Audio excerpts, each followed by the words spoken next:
السلام علیکم ناظرین، انٹرٹینمنٹ کی دنیا میں ہم اب ٹی وی کے چکور ڈبے سے نکل کر چھوٹے سے موبائل فون کی سکرین تک آ پہنچے ہیں۔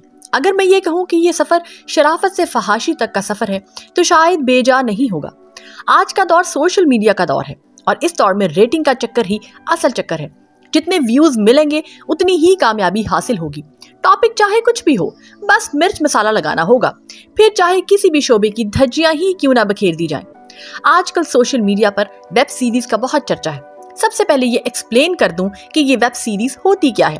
ویب سیریز فلم ہی کی ایک شکل ہوتی ہے، لیکن یہ سینما میں نہیں بلکہ سوشل میڈیا پر ریلیز ہوتی ہے۔ میں آج بات کرنے جا رہی ہوں ایسی ہی ایک ویب سیریز لفافہ ڈائن کی۔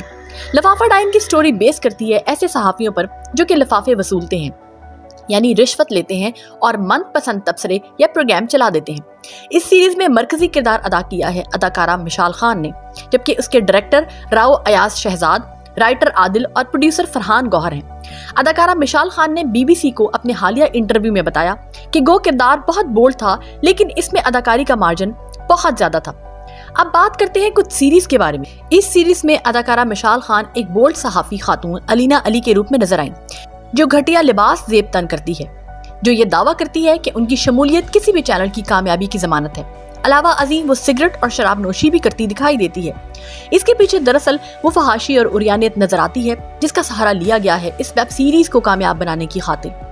ناظرین، اس سیریز میں جو صحافی خاتون دکھائی دی، کیا ہمارے معاشرے میں ایسی خواتین سرے عام نظر آتی ہیں؟ بہت سی نیوز اینکرز کو ہم روز اپنے ٹیلی ویژن سکرینز پر دیکھتے ہیں۔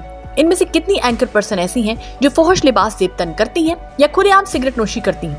اگر ہمارے یہاں ایسی خواتین موجود نہیں ہیں تو پھر اس ویب سیریز کے ذریعے کس جگہ کا کلچر پروموٹ کیا جا رہا ہے؟ پاکستانی صحافت کی اگر تاریخ اٹھا کر دیکھیں تو بڑے بڑے دبنگ نام آپ کو نظر آئیں گے، جن میں مولانا ظفر علی خان، حسرت موہانی، مجید نظامی اور حمید نظامی جیسے اعلیٰ نام شامل ہیں، جنہوں نے حقیقتاً جابر سلطان کے سامنے کلمہ حق ادا کیا۔ اس کے علاوہ آج بھی ایسے کئی صحافی موجود ہیں جو سچ اور حق پر مبنی کام کر رہے ہیں۔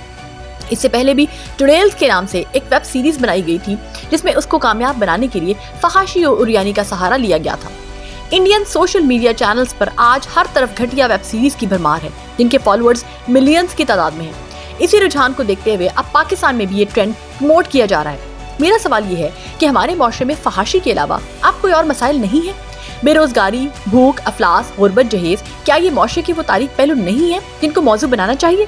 آپ کی اس بارے میں جو بھی رائے ہو کمنٹ سیکشن میں اس کا اظہار ضرور کریں۔ اس کے ساتھ ہی ہمیں دیجیے اجازت۔ ادب سرائے چینل کو لائک، شیئر اور سبسکرائب کرنا نہ بھولیں۔